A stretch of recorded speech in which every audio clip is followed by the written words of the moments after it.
Hello everyone, welcome back to another hockey video.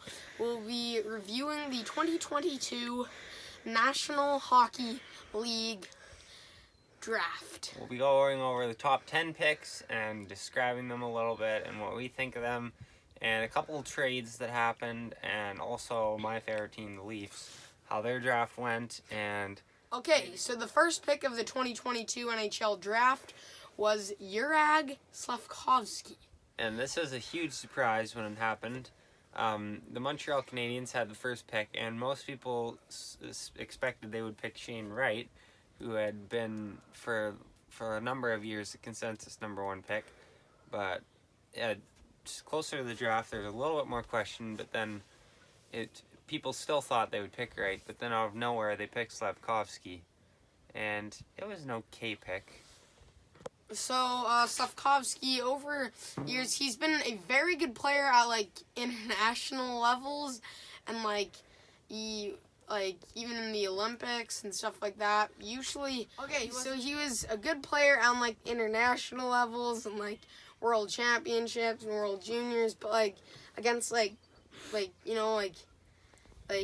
random, lower, in the hockey. Finnish league, I believe he played in mostly. Yeah, 31 games, 5 goals, 5 assists, 10 points. But what I was saying was that usually, teams like Canada or U.S., they usually weren't, the games were a little bit harder since it's tougher competition and, better players and stuff. But anyways, yeah, so 5 goals and 5 assists for 10 points in 31 Finnish Liga games isn't, that.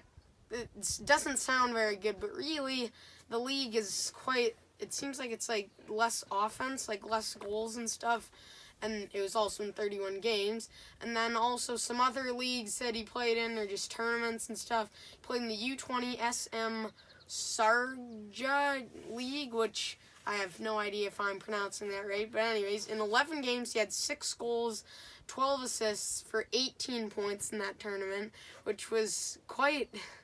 that's quite good. 18 points in 11 games. So he played in the Champions Hockey League, which he played in 4 games, and he had 0 goals and 1 assist for 1 point, which that's almost one of his tournaments where he didn't really get that many points, but, he was a very good international, and, all these, other, tournaments and stuff like that, you get the point. Anyways.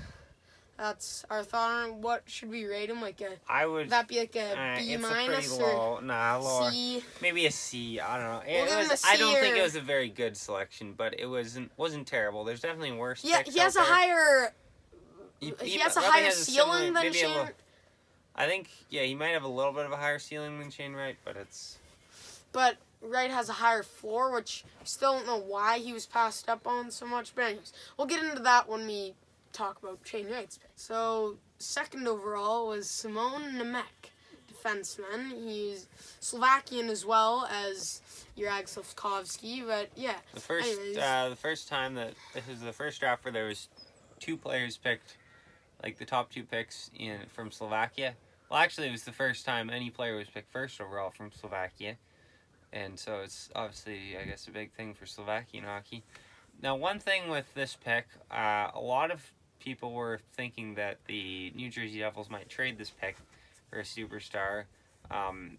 Some names they're thinking about might have been... So some names being thrown out that were possibilities for Alex DeBrincat and Ken Fiala. It turns out, as a matter of fact, those 2 went for a lot cheaper than the second overall pick, so it looks like that was a good deal. Nemec seemed to be a pretty decent selection overall. It's a little weird that they also passed on Shane Wright, and that, I think that would have been a better player, but Nemec definitely fits a better... I guess it was a fine selection.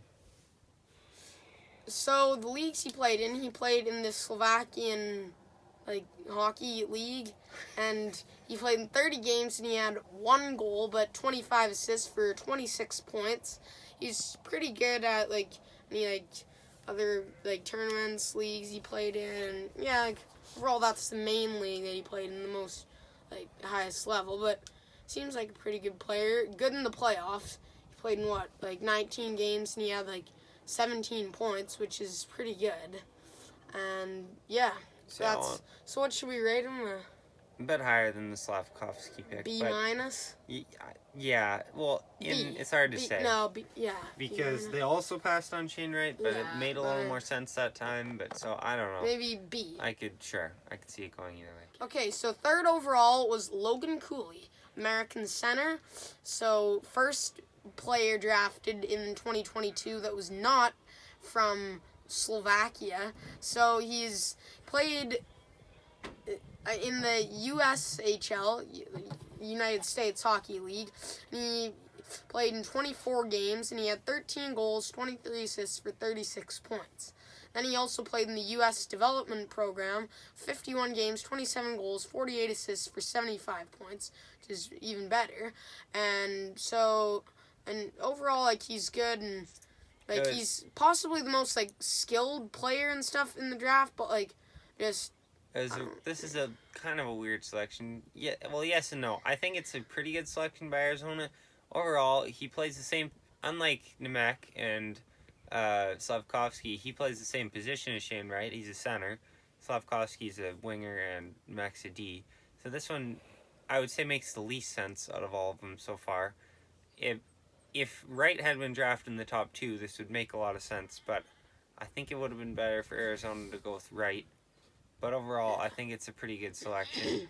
And another thing maybe is Shane Wright would be stepping into the league immediately, and Logan Cooley is not going to be stepping into the league immediately. So I think that also played a part in it, because Arizona is wanting to be bad so they can get a higher draft pick next draft, which is supposed to be better than this draft, and Connor Bedard is the top player. So I think that's kind of why they picked Cooley. But I'm just speculating with that. So what would we rate this? I don't know. Probably similar to Slavkovsky. Yeah, maybe B minus. Yeah. Okay, so fourth overall is the one we've practically talked about in each of the first 3 picks, is Shane Wright. So this is a really weird pick. No idea how he fell so far. What he said about it was kind of that, he can't, like, the obvious, like, he can't do anything about it, and like maybe they didn't like him for some reason is what he said, but he's going to use that as, like, almost like motivating him, and I think he'll prove everyone wrong. And so anyways, the leagues he played in the OHL, which Ontario Hockey League, and he played in 63 games, 32 goals, 62 assists for 94 points, which that's still pretty good.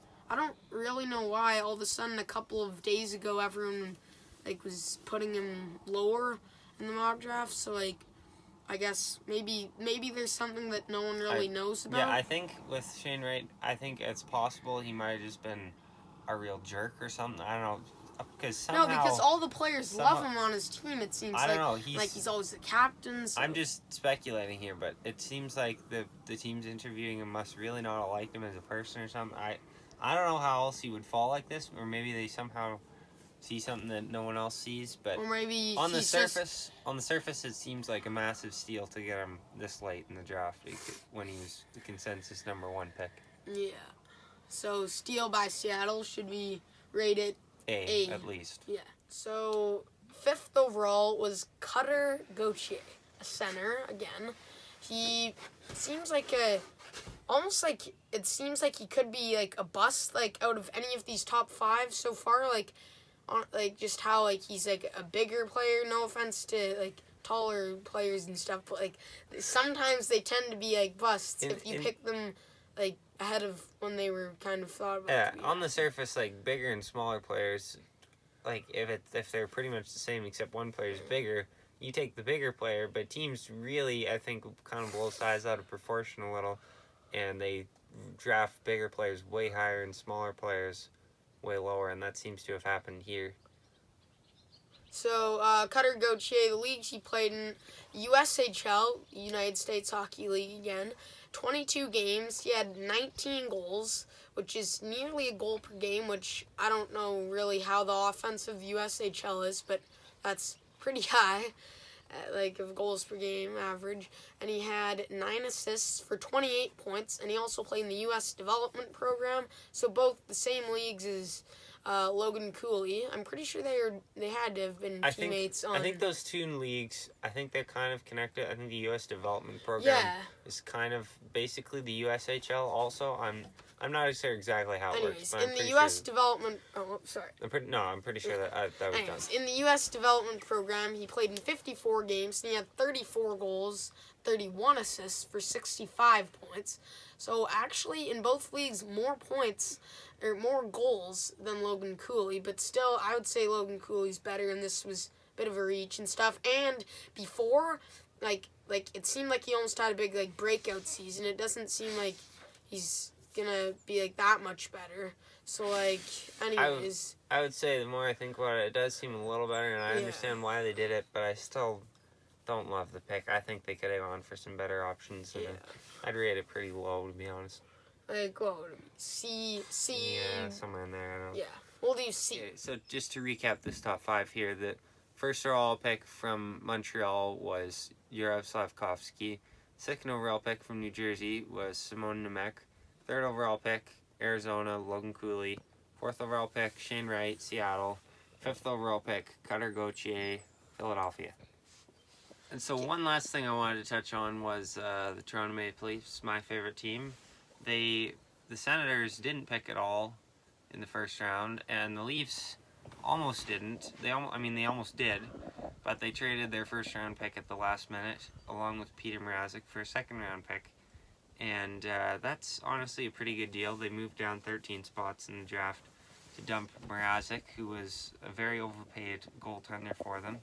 And they cleared that cap space off the books, and so now they can go out and add a different goaltender that's a lot better, probably in free agency. Maybe some names that have been thrown around are Darcy Kemper and obviously Jack Campbell, who's currently played the last season with the Leafs, and they could re-sign him. And maybe in terms of trade options, possibly John Gibson, and maybe Matt Murray, but I hope not. But yeah, and then with that pick, they selected forward center Fraser Minton.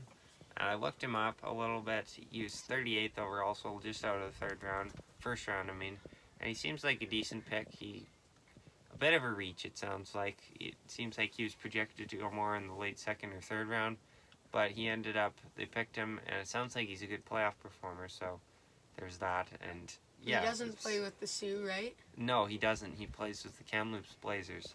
But overall, I think it was a decent draft for the Leafs, and it was fine. But yeah, it was a bit of a reach to get Minton at 38th overall.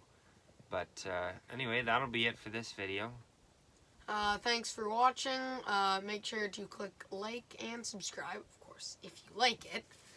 But we prefer if you don't dislike or unsubscribe. So anyways, and yeah, we like doing these hockey videos. If you like us doing these hockey videos, let us know in the comments, and or comment on our videos. Yeah, or hockey, what videos we should do. And yeah, let us know which kind of videos are your favorite, because we want to make videos that everyone likes.